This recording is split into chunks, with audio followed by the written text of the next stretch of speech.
Everyone, this is delicious Don Juan the Texas treat, and you are listening to the Countdown City WrestleCast.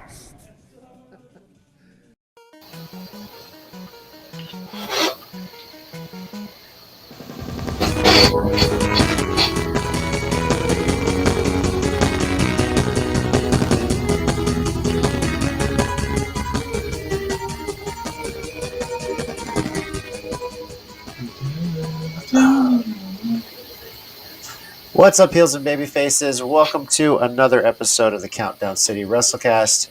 I'm your host, JC, and I'm joined this week by Tommy. Yo, and in honor of Mike, we are still going hot and heavy into 2022 Electric Boogaloo, and welcome to the Countdown City Claudio Cast and Bailey Cast. Because if Mike were here, this would absolutely be the Bailey Cast, but I'm throwing it up for both of them tonight. So. Well, first comment, there it is, Mike on vacation, throwing up the 2022 Electric Boogaloo live from the beach. Enjoying his little bit of freedom before, teachers have to go back, or at least he does. So thanks everyone for joining us. Apologize for the late stream, later than we had planned, but got to feed the family, got to get the kids to bed, and they were just like, it's trying to get them back on a normal bedtime before school comes up.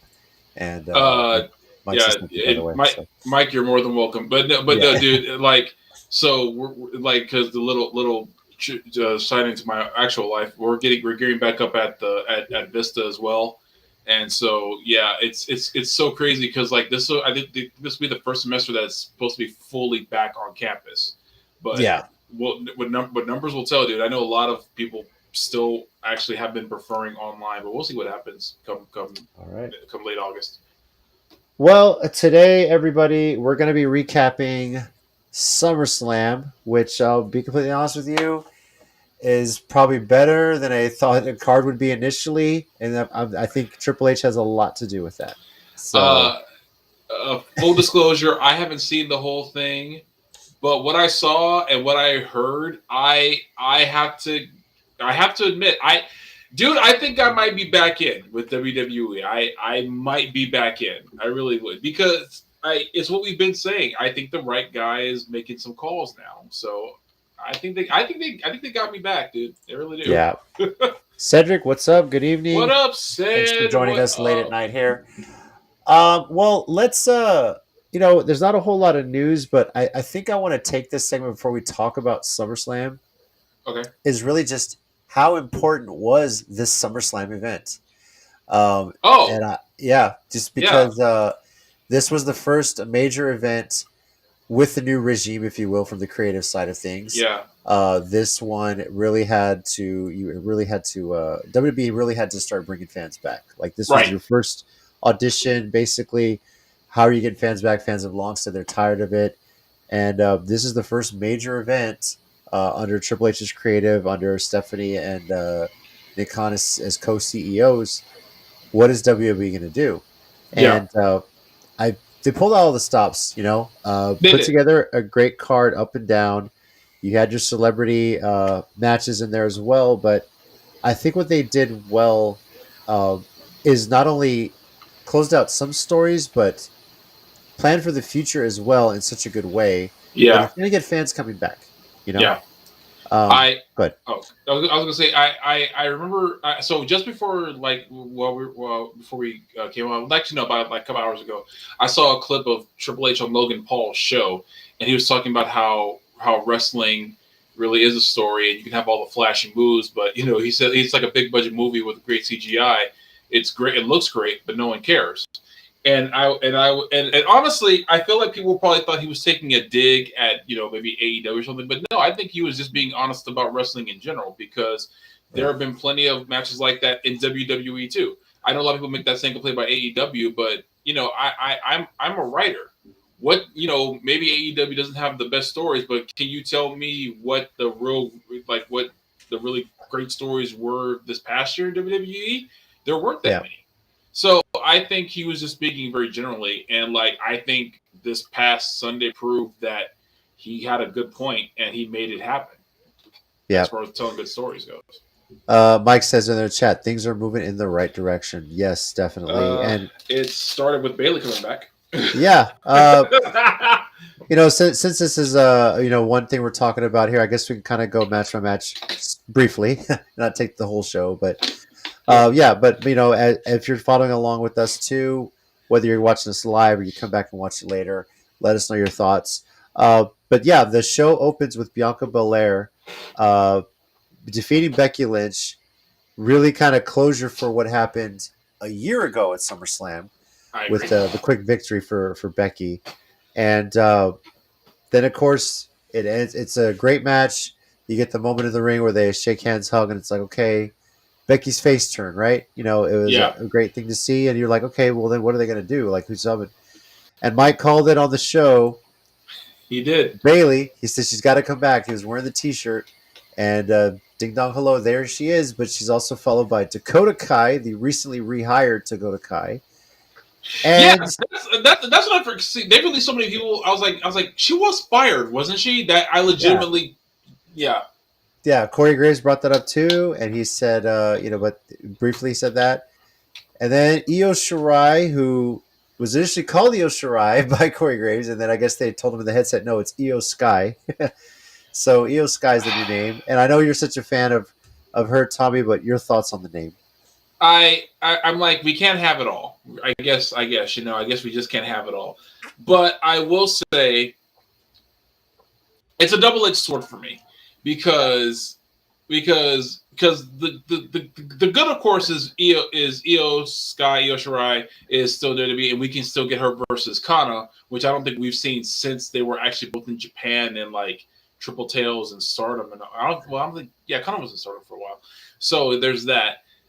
But I am sad because it's not the dumbest name change they've ever done, so I won't even say that. It's just I don't get the point. But I will say I was kind of hoping for a Stardom reunion between Io, Kairi, and Mayu Iwatani in Stardom, and I was really hoping for that. And it looks like we'll get in the near future, and that makes me sad. But because I remember when Dave Meltzer once called them the three best in the world that no one was paying attention to, and I'm glad people are paying attention to them now. But as long as Io gets to prove she's as good as everyone else they've got, as good as Asuka, as good as Charlotte, because she is that good, and she proved a little bit in NXT, but now she gets to do it on the main roster, and I hope that she gets to really show that more. So definitely. Yeah. That was such a great thing and a great way to set up for the future. This new stable's coming in, and Becky and Bianca stood up to them, and they backed off. And unfortunately, Becky separated her shoulder. And I've watched that match a couple of times. I can't find the moment it happened, but apparently it was early on. Yeah. I don't know exactly what it was, but Mike shared the picture in our group chat. That was gruesome. Yeah, as a person who's had a separated shoulder, let me tell you that ish is not fun. When I saw the picture, my shoulder almost came out of pure. Io versus Bianca on Raw was a good match. I actually did get to see Raw. It was a busy night for me last night. So now I'm actually wanting to watch Raw again. This is how interested I am now. I want to watch Raw again. Like, what's going to happen? And this is good. This is good. I am admitting this as a diehard person who has been criticized. This is good. This works for me. I want to be torn between what I like. I want these companies to do well, so I am struggling to figure out which I like more. I enjoy that. Thank you. Definitely. Now, the match that Ted is referring to when he says tiny balls. Logan Paul beating The Miz. Great showing by Logan Paul, man. But real quick with the tiny balls thing, this proves that The Miz can turn literally anything said to him into an absolute gold mine, because that dude can take the worst. This is why I always said, like, if anything of WWE that always kept my attention, no matter what was going on, it was always The Miz, hands down. He is one of their biggest success stories. And and like people say, he's not the most technically sound or like that, but never injured anybody, never does too much. He knows his strengths and he plays to them. What's wrong with that? Mick Foley knew his strengths. He was a hardcore guy. He knew he wasn't a technical guy. Nothing wrong with that. But Shouts out to Logan Paul, man. And as much as I do not like his outward personality as far as all the stuff he does, and I'm not saying that him as a person because I don't know him as a person. Maybe he is a jerk. I don't know. I don't know him. But I will say, wrestle-wise, he made a believer out of me, man. I gotta give it. And I just saw Mike commented him and Pat McAfee. I'm respecting these guys, those two Bad Bunny guys who legitimately do not have to do this for a job, but they're taking it seriously. I still say if Bad Bunny gives it another run, I'm in because he mad impressed me. Logan Paul, same thing, man. It's like because his WrestleMania match impressed me, but I was like, okay, that was good for a one-off. But if he's gonna do this like not full time, but like more often, I gotta admit, I'm in. I mean, he's under contract, and obviously the WrestleMania match was a tag match, but now he's doing singles, and he showed that he could do it. I believe they said he has like an amateur background, which is good. It translates well. Yeah. Honestly, and Bad Bunny, I mean, I know he's not gonna do this full time. He's making a lot of money with his music, but for him to come in as a celebrity and take it seriously, do all that, I almost want to see Logan Paul, Pat McAfee, and Bad Bunny in a triple threat and just let him ride. Put him in something. I mean, wouldn't it be great if those three did and put on like a actual like Dark Horse classic? Like I could see them giving like a 15-minute match and just actually putting together like just like even I wouldn't even say a spot fest because I honestly think Pat McAfee and Logan Paul are really kind of good technically sounded. That's so weird to say. We'll skip over a couple matches and come back. You mentioned Pat McAfee. He continues to impress me. His ring presence is amazing. He's just a born entertainer. I was worried about what the reaction was going to be in Nashville because he played for the Colts for so long and goals against my Titans for so long.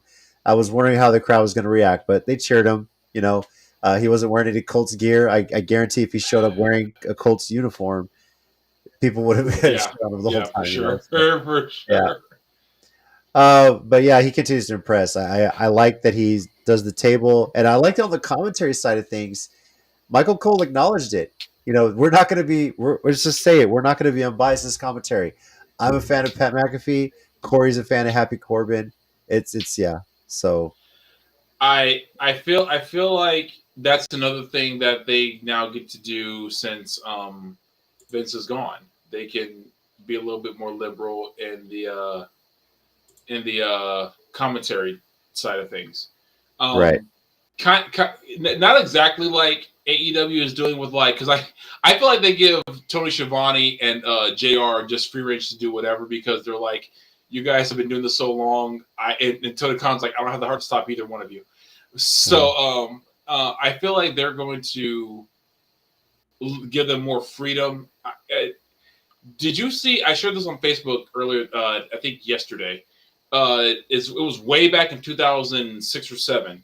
It was Joey Styles promo when they revived ECW, and I feel like we're kind of gonna get like where they can call wrestling moves again. Like not all the time. They're still talking about the story, but because I remember that because I remember telling people like that was the first real pipe bomb I remember live since I started watching wrestling again because that was one of the few times I really had the line blurred for me because he said what all of us were thinking.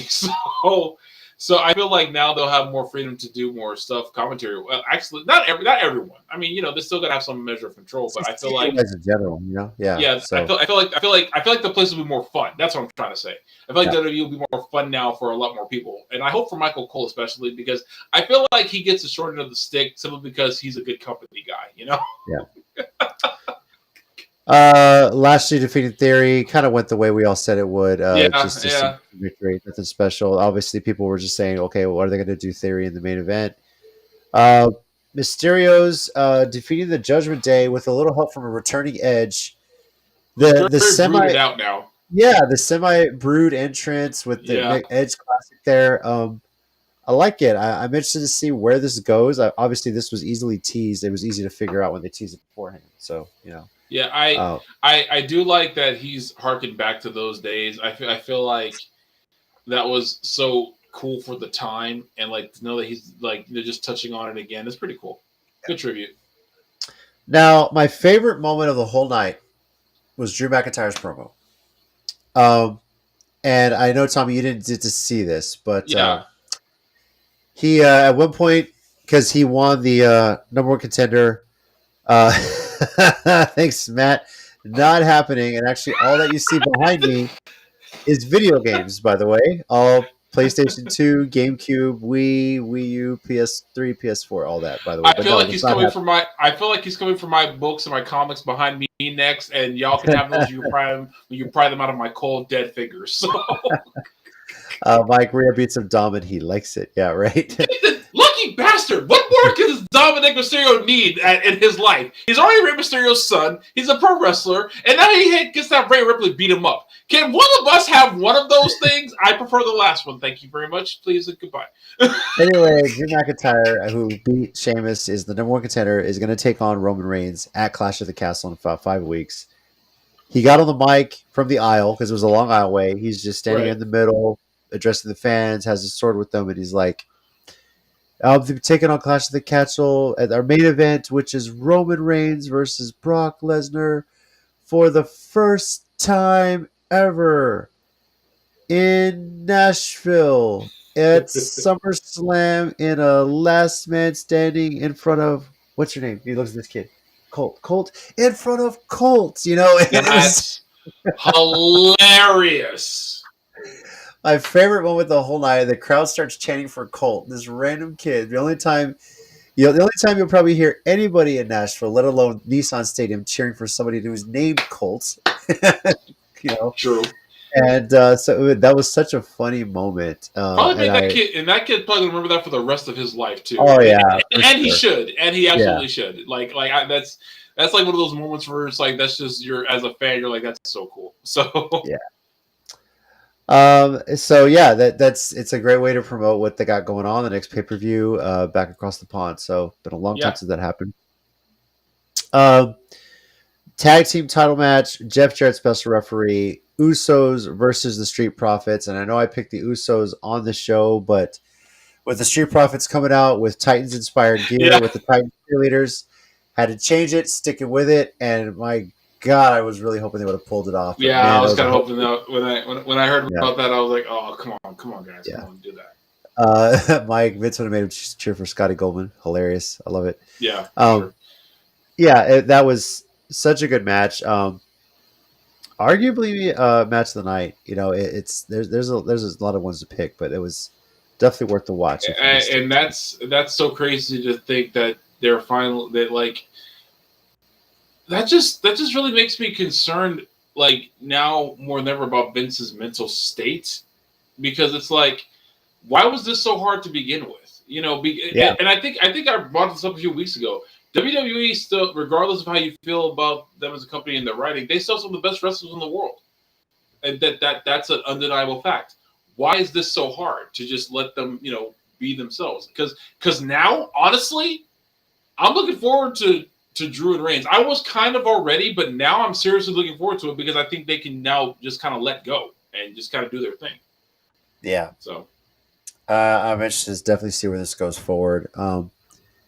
Now, Liv Morgan, Ronda Rousey, this one really, I mean, they had to obviously pull the this was the whole Ronda's rematch. Now she takes on Liv. Liv had that the surprise. How are you going to book this? Because if you just take the title back off Liv, fans are going to shit on it, I half expected like some sort of DQ finish, somebody run in, who knows.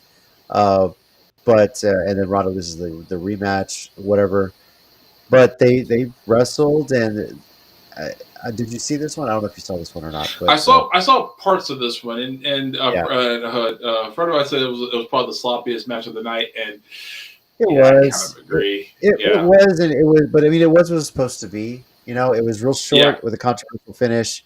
Ronda has the armbar on, but her shoulders are down. And right as the 3 counts going down, Liv taps, but the ref already made the decision on 3 counts. So and obviously it was done to write Ronda off TV for a bit. But she attacks the ref. She's kayfabe suspended the next night on Raw, and Liv continues on as the SmackDown Women's Champion. So Yeah, there have been dumber ways to get people off TV. A no contest and a Hell in a Cell. Sorry, I'm not over that, and I'll never be over that. And I hope that everyone knows I'll never be over that. Yeah. Finally, main event, last man standing, Roman Reigns versus Brock Lesnar, who came out to the ring with a tractor. Because why not? This was, I guess, his Stone Cold Steve Austin moment. Yeah. What can we drive to the ring? And Steve Austin never drove a tractor, but Brock Lesnar sure did. So okay, yeah, I can't stress enough how tired I am of seeing these two wrestle. But to be completely fair, that's just funny. Yeah. And I gotta give him props because it's like, well, that's something I wasn't expecting. I gotta give him that. So. Yeah, and it was really, I think a lot of this, it was the tone of it to me felt like this might be the last time we see Lesnar in the ring for a while. You know, I kind of got that too. Yeah. Yeah. Just that he pulled out all the stops, even fighting off the Usos, even when Austin Theory came out to try and cash in with both of them down, taking the 10 count, and Lesnar managed to get up and just beat the crap out of him. Like I said, I feel like it might be the end of it because he finally hit an F5 on Heyman. Like I feel like that was something that they were probably saving up for the actual end of the feud, you know? Yeah. So I feel like this is the end of it for a while, and I hope not okay. Once again, gotta make sure I say this right. Not the end of Lesnar WWE altogether. Like I said, man's got to make his money. I'm sure he'll do that wherever he goes. But just the end of this particular feud. Let him again. Brock Lesnar does not need a championship to be considered legitimate. He's already done that 85 times. So just whenever he comes back, make him fight. I don't know. Let him beat up Dominic Mysterio again for a little while. Yeah. And at the moment where he uses the tractor, at one point he used the tractor to put Roman Reigns in the tractor, lifted it up and threw him out onto the ring. Yeah. And then eventually went back and lifted the entire ring up with the tractor from the corner, which might have been one that might be one of the few times I could say in pro wrestling I have never seen that before. No, and I'm thinking man, if they went away with that, they must have been replacing that ring because that's damaging.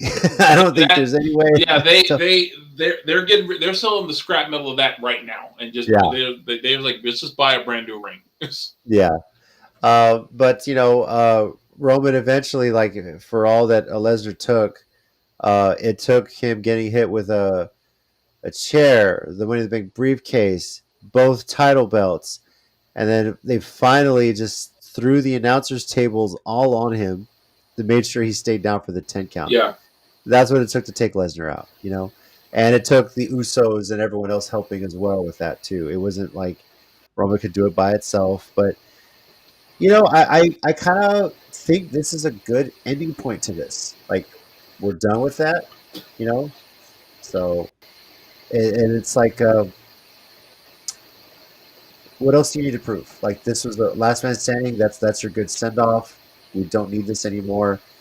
And Lesnar, I think after the match, videos have come out where he climbed to the top of that broken up ring. Stood at the top of that way up there corner and got a standing ovation. So it's like the crowd knew, this was it for him.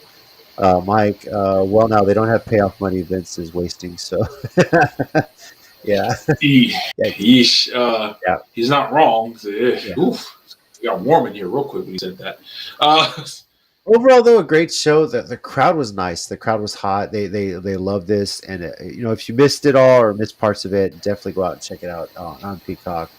I might consider getting Peacock now. I think a lot of people will now, So I'm hopeful again. I wasn't. I have not been hopeful for WWE in a solitude. One of the Instagram page I follow, he said he's a guy who follows WWE, and he said I never wrote them all. He said I never wrote them all, but this is the most excited I've been for them in 2 years. I fully admit to have more or less writing them off. I still kept an eye on it for us on the show, and because I want to see if they can ever pull themselves out of this like dark age they were going through. But I have essentially written them off. I really had. Not to like I was gonna say I'm never watching them again. And I was like, no, I'm just not gonna watch it now because there's plenty of other stuff to enjoy. I still haven't gotten started on World, damn it. But hopefully I can get it soon. I actually got a promotion at work. Woohoo! Nice, So, congratulations. Yeah, thank you. So I feel like, you know, this is the kind of like we were saying at the beginning. This is the show that they needed to do to show that they were going to start making changes, and not that they had to do anything so drastically different. They just kind of had to have some good matches and the good storytelling that WWE does have. Because let's face it, when the storytelling was on point in WWE, it was hands down the best in pro wrestling. Stone Cold and The Rock, Triple H and The Rock. You had Undertaker and insert name here. Before things went wrong, Bret and Shawn Michaels were in that bracket. I can't lie. But but they got away from that a little bit. And I feel like Lesnar and Reigns could have been that had they not drowned us with it. I mean, not to say that they didn't have a good rivalry, but I don't think it's at the level that Vince originally thought it should have been. And that's because you really did force it on us. Austin and Rock kind of happened naturally almost every single time. Circumstances and everything worked in their favor. But if this is like the natural end of that feud, which is fine, they can do other things. Lesnar can take time off if he wants to. If he wants to come back, I'm actually all for it now. Reigns can focus on other people. I'm looking forward to him and Drew McIntyre. Definitely. I think it's going to be a good show. And early prediction, I think Drew can pull it off. I think Drew might be the one to knock him off. I hesitantly agree. I really do. Yeah. Yeah. Maybe his home country won't let the Usos in or something. Who knows, right? As far as our pick results, I went 3-2, having changed my pick to the Street Profits. Didn't pan out, but I'm gonna own it. Tommy 4-1, and Mike pulled a Tez, went 5-0. And unfortunately, he's not here to celebrate in person, but I'm sure he might be typing some woohoos in the chat. I can't believe he was 5-0. Damn it! Oh my gosh! No, it's all good. Now it's time for our WrestleCast ratings for WWE SummerSlam 0 to 5, 5 being WrestleMania 17, 0 being December just member. Throw your ratings here into the chat as well, Mike. Mike, go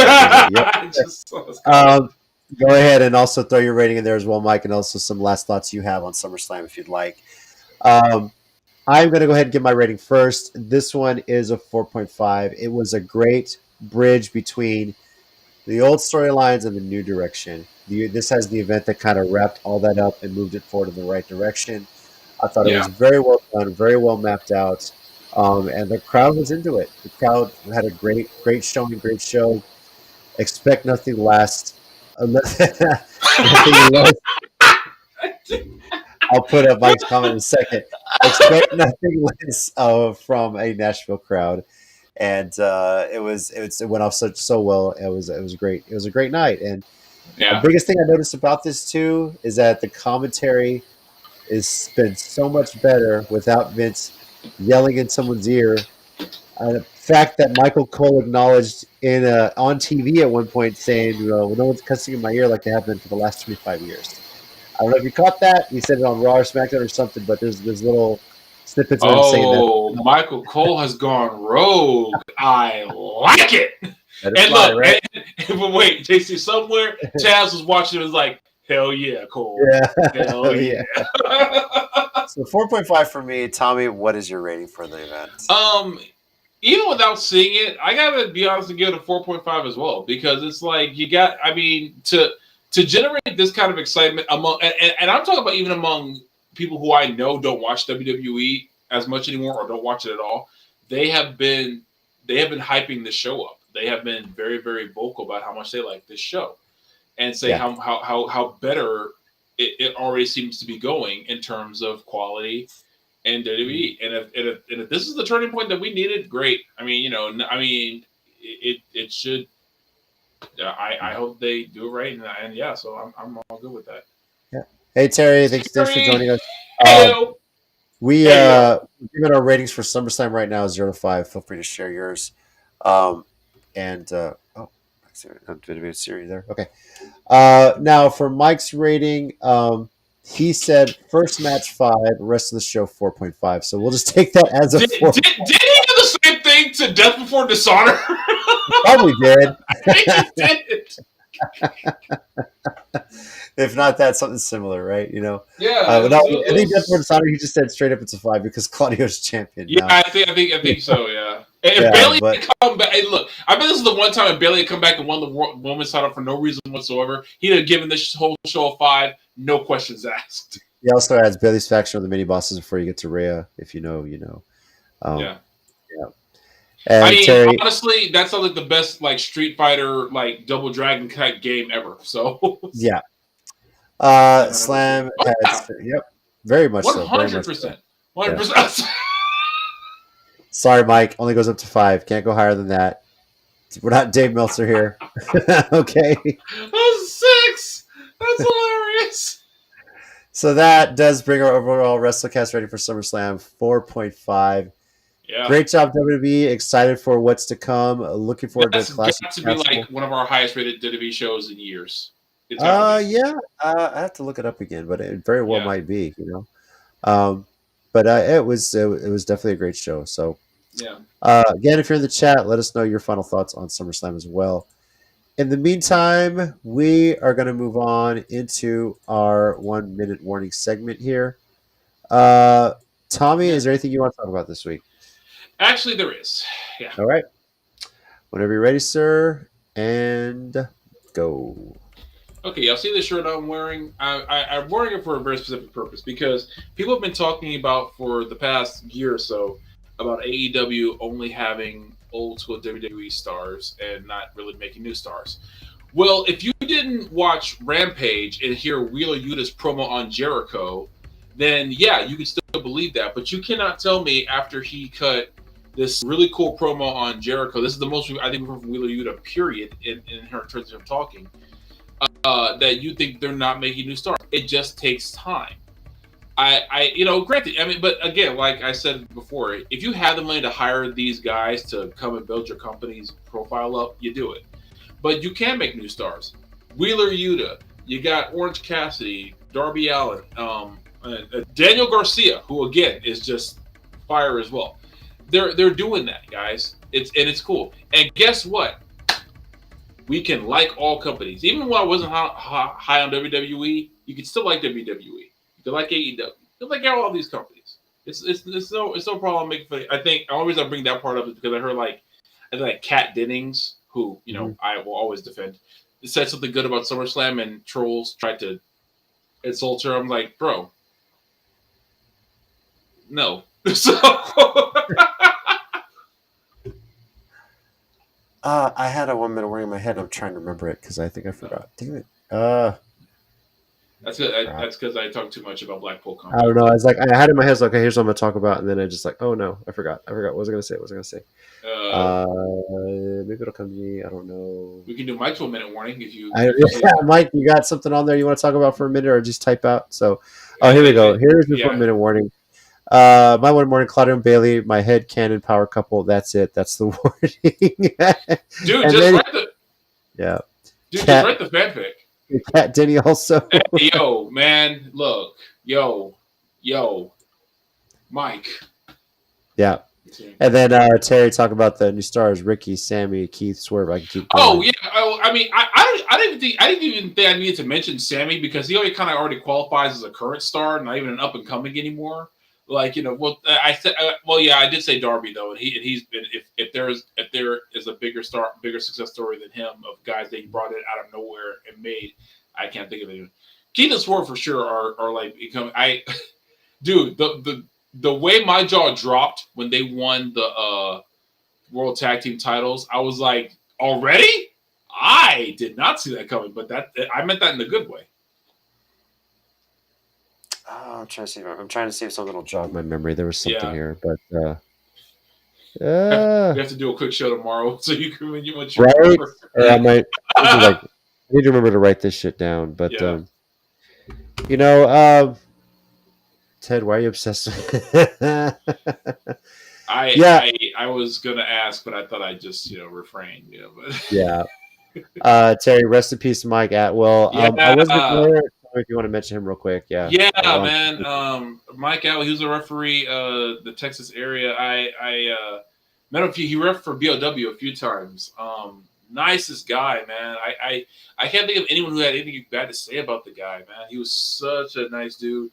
The picture we have, I can't remember if I asked him or if he asked me, but like it was just so cool because like we took the picture. Friggin' Alex Moroso's got all jealous. He's like, "You got a picture with me?" I was like, "Yes, I do." And I took another one with him like later, but I did find a picture we took like back in 2005 or 6. That's how old the picture was. But no, man, Mike Atwell was just a really cool guy, really great ref, really fun to be around. Like I said, everyone had nothing but nice things to say about him. I have yet to be able to say anything bad about the guy. He was so nice. It's such a tragedy what happened. I read he had cancer, really aggressive cancer, and it just hit him really hard. A lot of people have been sharing testimonials. Nathan Jolly, especially. I think Richie Garcia shared something too, and just prayers to his family. I think he got married. I can't remember how many years ago. It wasn't that long ago, but rest in peace. He was a great guy, and he will be sorely missed. Yeah. R.I.P. I wish I had the pleasure of meeting him, but you'd have liked him. He was the kind of guy that what's funny. He was the kind of guy, the kind of ref that was trying his best to stay professional when like the crowd was cutting jokes and was just like almost lose it every single time. It's like, damn it, this is too funny. Well, I finally remember what I was going to talk about. Oh, okay. So, let me stop talking. Yeah. So, for those that may not know, during the Ric Flair's last match event that took place on Sunday, a certain former NXT champion, Johnny Gargano, showed up and made with, for lack of a better term, Impact known during the Impact World Championship. So we'll see how that appears to lay out in Emergence and going forward. But what the funny thing about it is that during an interview he talked about his time in NXT, some of the biggest matches he has, but he said he always had one big rival he never really got to face. And if you look on the top right of the screen, you see our little logo there with the copyright. And he said something always bad happened to him at an NXT event when that WWE logo with the copyright appeared at the bottom of the screen. He forever calls that his arch nemesis. It was hilarious reading that, hearing that, acknowledging the fourth wall, if you will. And I just thought it'd be funny to bring that up. So, Johnny Gargano versus the logo, book it. I would love to see it. So.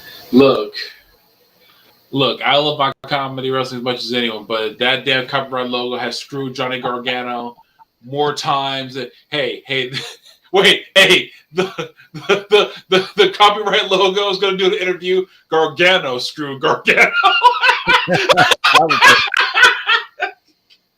So I say, look, I say this like I say with bacon. They should get like a mask, someone in a mask with like a copyright symbol on the side of the mask. Just like I said, they should do with Bacon. They should put someone in a completely blank face mask and just name them Bacon, so they can finally wrestle for a world championship and at least get a chance to win it back just once. You know what I'm saying? So yeah, I want Christopher Daniels to wear the copyright logo went so bad only because of how funny he was as the Curry Man. I just feel like he would rock that. So Terry Gargano would make the logo look like a million.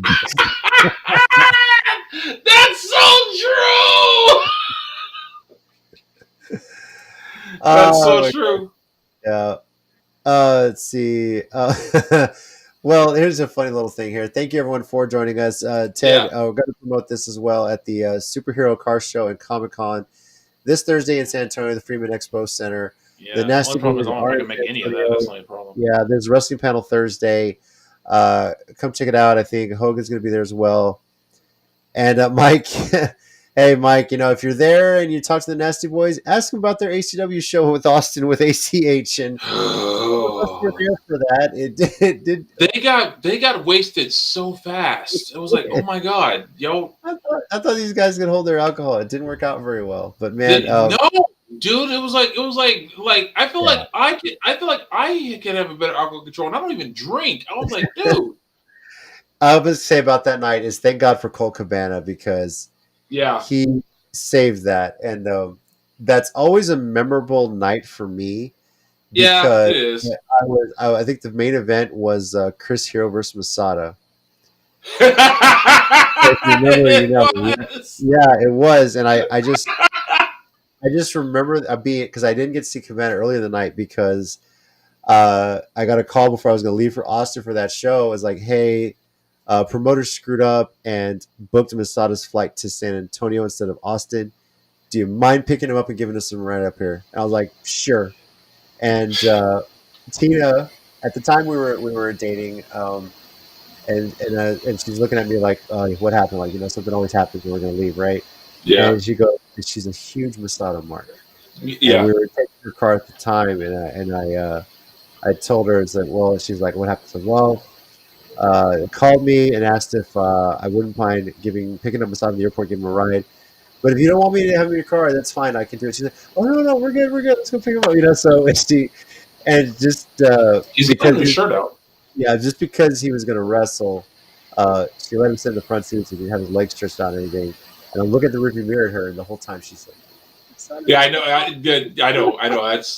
That's one of those things that you never forget. That's pretty awesome. Yeah, I'll never forget it because that was not that Christopher Cup my favorite promo he's ever done because A, I saw it live, and B, because it was hilarious when he said I've known Masada for 20 years and the last thing I expected from him was to pull out a fucking Hurricane Rana, and I remember the whole crowd all was nearly dying laughing from that. Chris Hero was so good. He was at WrestleCon when I was there in Dallas, and I just told we were reminiscing about ACW. He just said man, I had so much fun there. Whenever I got to go there, that was such fun times for me. I was like, we had fun. Always, yeah. And then just that match was amazing, and I just remember someone saw on the ride home was like, that's one of the best matches I've ever seen live, dude. It was amazing. Oh yeah, man. Yeah, hands down. That was such a classic right there. Just a fun night. So yeah, for sure. Thank you everybody for joining us. Mike, I hope you're enjoying your time on vacation there. Appreciate you jumping in the comments. Terry, Ted, Matt. No, I'm not giving away my games. Seth was somewhere towards the beginning. Yeah, being in there. Appreciate everybody for their comments and following along with us. Yeah. Next week, we're going to be talking about Impact Emergence. Okay. I can't remember what was coming up next. I was like, what? Yeah. What? Let's just say this is going to be a Friday night show, I believe, on Impact Plus. And on Impact Plus. And the lineup is looking pretty good. But I'll just throw out the two main title matches out there for you. Josh Alexander versus Alex Shelley. And Jordan Grace versus Mia Yim. And there's even more to be announced too. There's 3 more matches, but we'll look it up for yourself. Keep an eye on Impact this Thursday. We'll talk all about it next week because there's a lot on the line with this show. And like I said, we've said it when we did our mid-year. Impact is on the way up. So, looking forward to it. And Mike, that vacation, bro. There you go. Wow, yeah. Hey, you know what? Do what you got. Hey, knock it out, man. It's all good. All right, man. We'll see you next week to talk Impact Emergence. Probably much from now on. Getting back on to Tuesdays. It seems to be working out. Apologies, it was late tonight, but it happens, right? So. And now I am, before anything bad really, really happens, I'm going to throw the logo out there again and say thank you, everybody, for joining us once again. We do appreciate it. Yeah, that was good. Wait. Yeah. Who are you? Why do you have a chair? No! All right. Over here, we got Tommy. Thanks, guys. In honor of Mike, be good to each other. Yeah. And I'm JC, and as always, heels and baby faces, remember, pro wrestling is real. People are fake. Oh. And Terry, here's the and then Mike said it's Chump. And I'm Mike too. Adios, Gunther. We'll see you next week.